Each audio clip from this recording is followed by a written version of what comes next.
All right, well, welcome to our discussion of the two Shemas. Of course, we know that there's something called the Shema. There's a second paragraph, which is very similar to the first paragraph, as we'll see, but also very different. And it's called Vaya'im Shemo, the second paragraph of the Shema. And I'd like to compare the two this evening, the two Shemas. So let's get started with our presentation. All right, in order to begin this discussion, we need to see what I want to say is a strange passage in Berachot. We all know that in the Shema it says if you keep the mitzvot, then God will give you will give you grain, will give you wheat, give you tiroshcha, you give you your grape juice, and yitzarecha, give you your wine, your oil. So it sounds like if they keep the mitzvot, things will be good. Listen to this paragraph in Berachot 35b, 6th chapter. So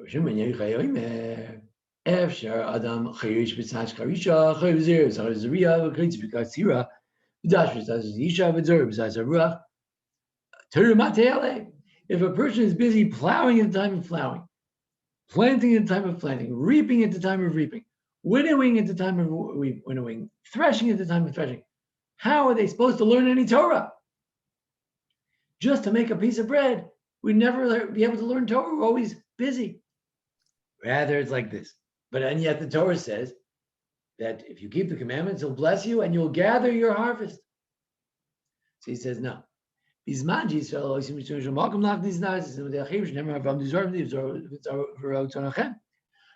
the Jews follow the Torah, then the work will be done by others. As it says in Isaiah 61, strangers will stand up and feed your flocks. The foreigners will be your plowmen and your vine dressers. So everybody, all the goyim will do the work for us. However, if the Jews don't follow the will of God, then you're stuck doing the work yourself. And that's what it says in Shema. You have to gather it. Sometimes if things are really bad, you have to do the work that the others don't want to do. And you end up working for your enemies. What's strange about this paragraph? So the Tosfos asked a question. He says, what are you talking about? The Shema says that if you keep the commandments, then you will harvest your harvest. So it says specifically that when you follow God's command, you will harvest your harvest.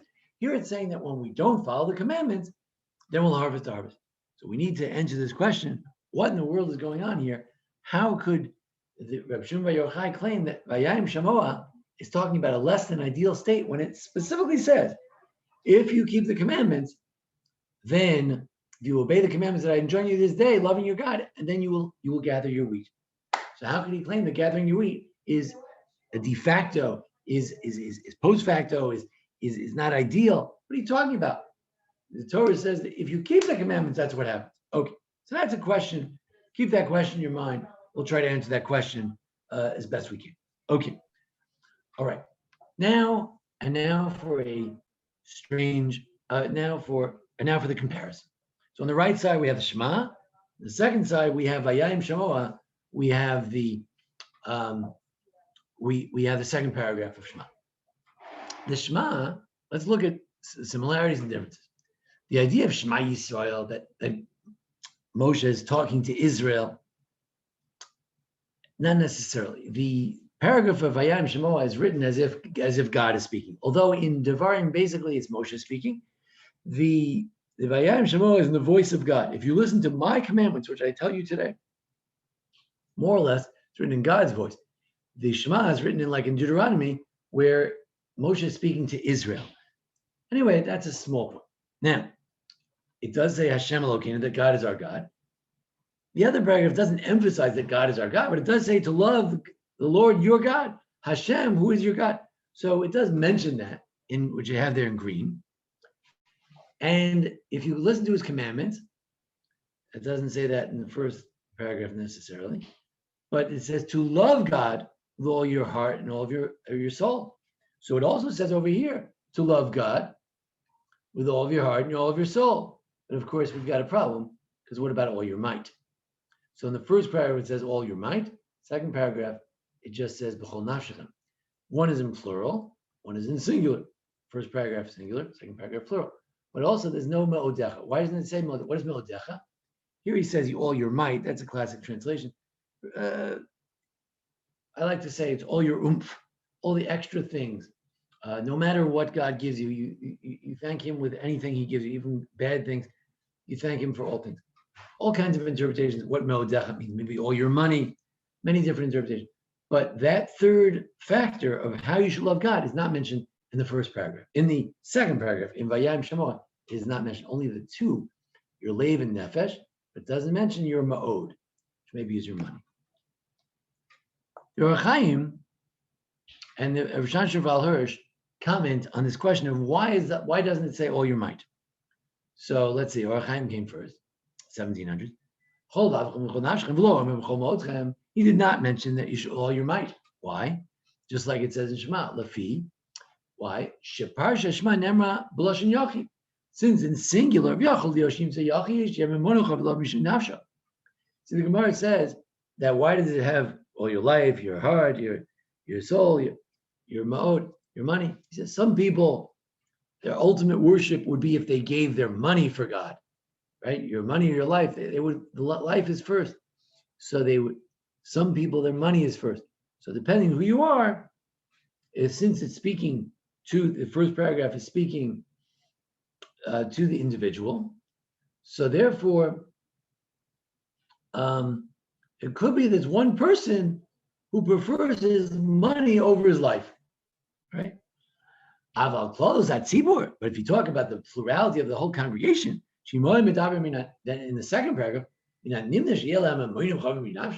nobody's crazy to put their money before their life. If they worship God with all their life, that's saying a lot. And certainly they would worship God with all their money. But when you're talking to the individual, among the individuals, there are crazy people for whom money is most important. So for them, he says, even with your money as well, you have to worship. Okay.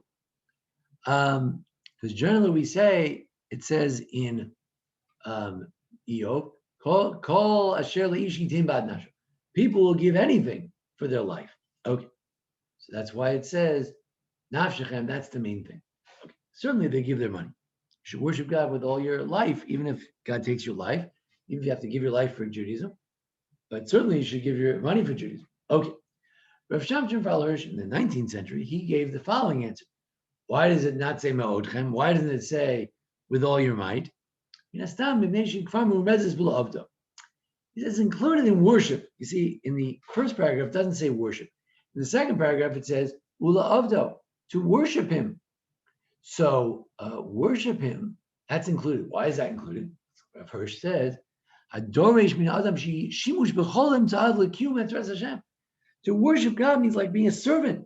And when you're a servant, you use all your faculties to do your work. The second paragraph, all your heart and all your soul, that's to show you how you do avodah. How do you should do it with all your heart. But what is avodah? Avodah is ma'od, is giving your last oomph, all of your oomph for the occasion, for the worship of God. So he thinks it's not necessary in the second paragraph. So according to Orach Chaim, it's because there's a distinction of plural singular. That's why one mentions the ma'od and the other one doesn't. According to Rav Hirsch, it's implied in the second paragraph through the idea of worship, because worship is with everything you got. Now, the next section is only in the second Shema. What I'm calling the second Shema, in other words, second paragraph Shema, in other words, Vayayim Shemoah. What does it say? If you keep the commandments, then I'll give you the two types of rain in the season, be it the rain of the right time. The rabbis say it might even fall on Friday night when everyone's sleeping. And you'll read some of the hard rain to get deep into the dirt. Malkosh, the soft rain is good for the little plants. You could gather your wheat, as we said before, and your tirosh, your grape juice, which turns to wine, and the and your oil. So this is what happens if you keep the commandments. You get rain, and then you could have crops. And then I'll give grass in the field for your animals as well, which shows you that the feeding your animals is very important. And then you can go eat.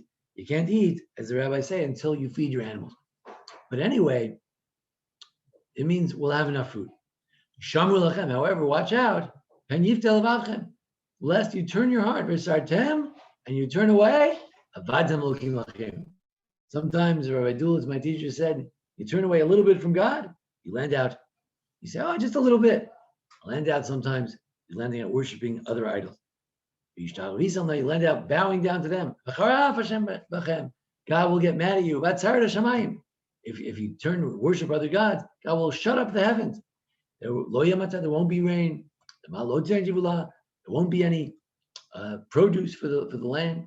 You'll be wiped out quickly from the land, the beautiful land, the good land that God has given you. So that section about the covenant, if you keep the commandments, you don't keep the commandments, what happens in this case, that case, it's only in the second ones, not in the first ones. Why not? What's the difference? What's going on? We will have to get back to that in a moment. I apologize for that typo. So I'm having a problem with my bees today. But in any event, then we have the idea of putting the mitzvot on your heart.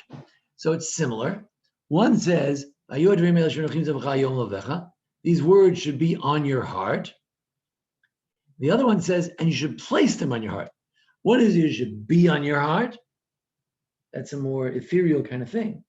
And the other one is you place them on your heart. That means talking about the tefillin. You should actually physically put them on your heart. The first paragraph says on your heart. The other one says this time the second paragraph is more expansive. Your heart and on your soul. So it's interesting. Why does it mention that? And then the that's more or less the same. The tefillin on the hand and on the head, that's more or less the same in both cases. It's a different spelling for totafot. Okay, more or less the same. But you'll notice that it's interposed with the learning. See the verse that's not in, that's on the right side. Should teach your children. Which we'll talk about in a second. That's not found in the second paragraph. It's separate. You have the idea of putting it on your heart, which is tefillin, and the first paragraph we say no, put it on your heart. It's in general. It's a metaphor concept, and then you teach it to your children because it's on your heart. Share with them your heart, and then you should put the tefillin on your heart. But in the second paragraph, it's more superficial. You put the words literally on your heart, which is tefillin. So it's a little different. When we talk about learning, so let's compare those two verses, even though they're in a different order. The first paragraph says shinantam. You should make the words sharp. You're gonna get that B problem. You should make these words sharp on the to your children. In other words, you got to make it clear to your children, and you should speak about them. Rashi says whenever you're speaking, as soon as a child can speak, you start talking to them about the Torah, about Hebrew and Torah and verses, and no matter where you are, you could be at home, you could be on the road, you could be getting up, going to sleep. In other words, all the time. Second paragraph, rather than saying shinantam, which is an unusual expression having to do with sharpness, impression, she uses a more pedestrian expression, limadtem. You teach it to your children.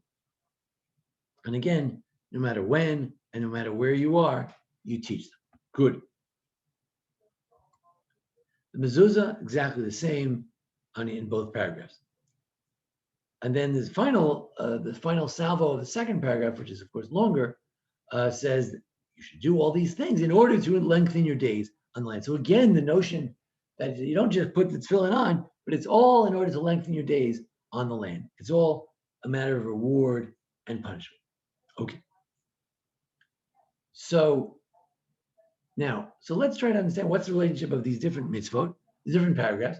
So there's a Mishnah in Berachot that actually addresses the relationship of these paragraphs and says like this: why do you put the Shema first? Why don't I want to? The truth is, the third paragraph of Shema, which we're not talking about tonight, is found in Bamidbar, previous to these paragraphs. So you don't tell me that the paragraphs are in order. They're not in order. So what order are they in? So he says, look, you have to mekabel ol malchus shamayim tchila. The essence of Shema, according to the rabbis, is to accept, not that there's one God or love God, no, to accept the yoke of heaven. That's how the rabbis understand the Shema. And then the yoke of mitzvot, that you have to do mitzvot, that's the second paragraph. So that's for the rabbis, that's their distinction. One is the yoke of heaven, that God is our God. Second, to actually do the mitzvot. So it's sort of a two-step process. First, he is your God. Secondly, that's what the Mishnah says. Going back to that question, why does it say with all your heart? It doesn't say all your might. So Rashi says, you already told me that. So he says, no, there's a difference in the first paragraph and the second paragraph. The first paragraph is talking about learning. The second paragraph is talking about doing. Like the rabbi said, it's about mitzvos, about doing mitzvah ovdo, to worship God, the mitzvot. So he thinks the second paragraph is more about doing. So that he says, that's why in the second paragraph it says, watch out, you may turn away. Maybe in the first paragraph, turn away. He says, no. Since the first paragraph is about learning, if a person isn't learning, he's not going to get turned away. So what do you mean? A lot of people learn and then they get turned away from Torah. Yeah, but the Torah itself, they keep learning. The Torah itself, the light inside the Torah will bring them back to God. So even if you're having a bad day and doing some sins, if you're still learning, the light in the Torah will wake you up and bring you back to where you're supposed to be. So therefore, in the first paragraph, it's talking about learning. Again, this is a rabbinic interpretation. I'm not sure. So simple in the simple reading of the text. But if you accept the idea that the first paragraph is about learning, second paragraph is about action. So doing mitzvot, you say, I'm doing mitzvot. Yeah, but if you get off on the wrong track, your Yetzer Hara, your evil inclination, you're going to be on the wrong track. But if you're learning, then even though if you got off the track and you're doing sins, since you're still learning, it brings you back. The light in the Torah brings you back to good things. That's why it doesn't need to talk about warnings in the second paragraph. So now we're getting to a little bit of where I want to go. That, I see. So the first paragraph, in the first paragraph, you don't get off track. You're in better shape in the first paragraph. You're grounded in learning. So there's something better about the first paragraph. What's the difference between all these paragraphs? So it's been suggested that the second paragraph is more about fear. Right? Why should you keep the mitzvah? Because if you don't, we chased out of the land. Why should you keep the mitzvah? And you'll have length of days on the land. But the first paragraph is about love. Why do we love our wives? Why do we love our kids? There's no reason. It doesn't work. One is communal, one is individual. It's important to remember that every day we make commitment as individuals, we make commitment on the communal level. Some say that, as American Jews, we don't appreciate the communal level as much. Everything we do is for ourselves. In Israel, a lot of what you do, especially sending your kids to the army, it's about the community. It's not about you. In America in general, everything's about the individual. So therefore, these two paragraphs are different commitments. Our commitment as individuals to God, our commitment communally, which again, if you're not in Israel, it's less appreciated. Now, we got a big problem with the second paragraph. And you'll notice that some non-Orthodox groups have skipped saying the second paragraph. They don't say the second paragraph. Why not? Well, I don't know why they don't, but it's true. There's a big problem in the second paragraph. I could see how somebody might not like it. Why? Read the book of Job. What does it say? It says we have no idea how reward and punishment works in this world. We know there's reward and punishment. We don't understand it. We know as much about how reward and punishment works like the hole in the head. We don't know. So how can we say that the world works the way it works in Vayayim Shamoah? How can we say that? That's not how it works. We don't know how it works at all. Sometimes in the days of Ahab, the Jews had a good time. He was a great king, but he was a terrible, terrible Jew, terrible sinner. So how could you say that the Jews were successful? It doesn't make sense. So we need to see the Ramban. What does Ramban say? Ramban says that individually, hold on a second. Individually, it's true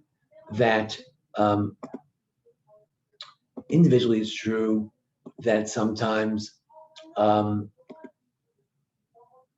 it's hard to know exactly how reward and punishment works.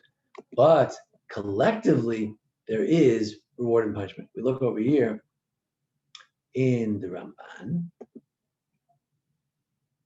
Ramban says as follows. Yeah, so he says, Ki Hashem lo yasa nisim tomi latzis mata aretz b'choli Ramah lo sim dagim yours. You're not always going to have good stuff. It depends about most of the people, but the individual in the first paragraph, he lives by his own way. So the second paragraph is telling us that the hashgacha, the way the world works, is based on the majority of people. So that's how could the paragraph claim that you that if everything's good, then everything will be good.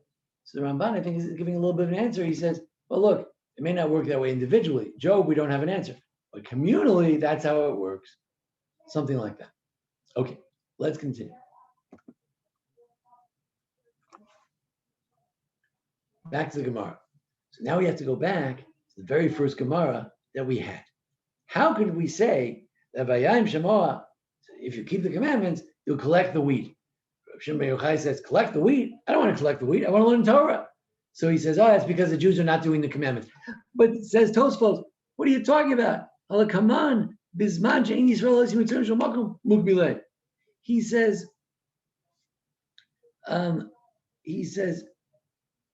if the Jews are not doing the work of God, what are you talking about? The paragraph of Shema is talking about when they were doing the work of God.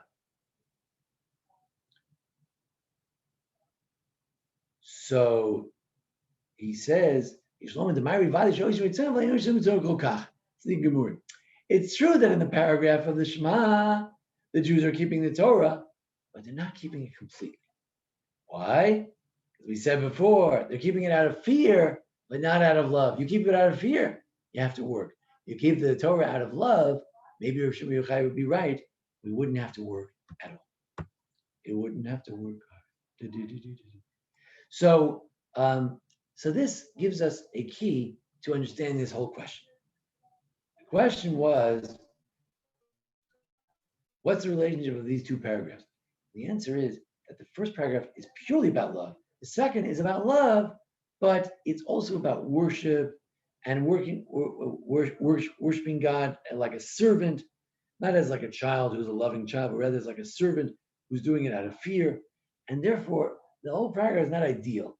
The whole idea of worshiping God because of punishments, that itself is not ideal, and shows that we're not dealing with an ideal type of thing. And that's how Shimon Yochai could audaciously claim that this paragraph is talking about the Jews are not doing God's will, because it's not the ideal will of God. It's not an ideal paragraph. Going a step further, we might say that Shema is in Va'chanan and Vayayim Shema is in Akev. What difference does that make? The Shema is in the context of the Jews receiving the Ten Commandments. And the Jews receiving the Ten Commandments was a good thing. From that perspective, we should love God, it's fine. But the Vayayim Shema is in Akev, where we just talked about the golden calf. In that context, then we have to worship, we have to put a little fear of God into us in order to fully appreciate the mitzvot.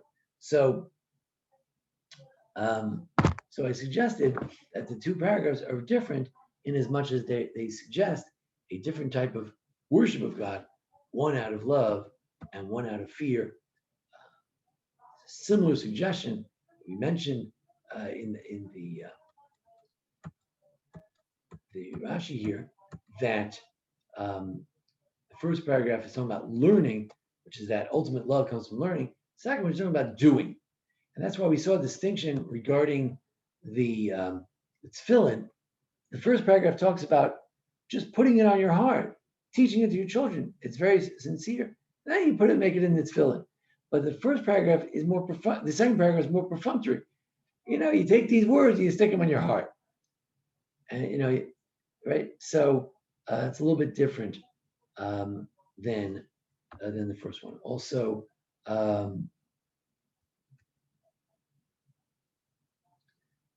the first paragraph, the idea of putting it on your heart is connected to your learning. The learning comes from your heart. It's out of love. In the second paragraph, the learning is just part of something more artificial. Your heart, and you teach it to your children, teaching like in a function, almost like a professional kind of way. Whereas the first one is talking about something much more acute, something much more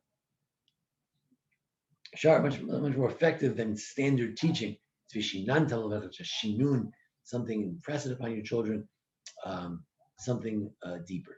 So maybe that's because the first paragraph is a more ideal sort of situation. So every day, as we say the Shema, the two Shmas, we should remember that one is about our personal responsibility, one is about our collective responsibility, one is about our personal story, one is about our national story, one is about worshiping God from love, and one from fear. And the truth is, every day, we could experience a little bit of both. So we need both the love and fear at all times.